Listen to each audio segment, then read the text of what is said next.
Start. అనగనగా ఒక కాకి ఉంటే ఆ కాకికి ఒక రోజు దాహం వేసింది. ఎటుకాసి చూసిన ఒక్క చుక్క నీళ్ళు కూడా కనబడలేదు. అలాగా ఇంకా చూస్తుంటే ఒక పక్కన కొండ కనబడి వెళ్ళి చూస్తే నీళ్ళు కిందన ఉన్నాయి.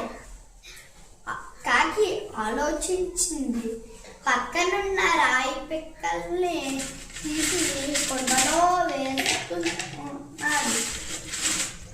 నీళ్ళు పైకి వస్తున్నాయి.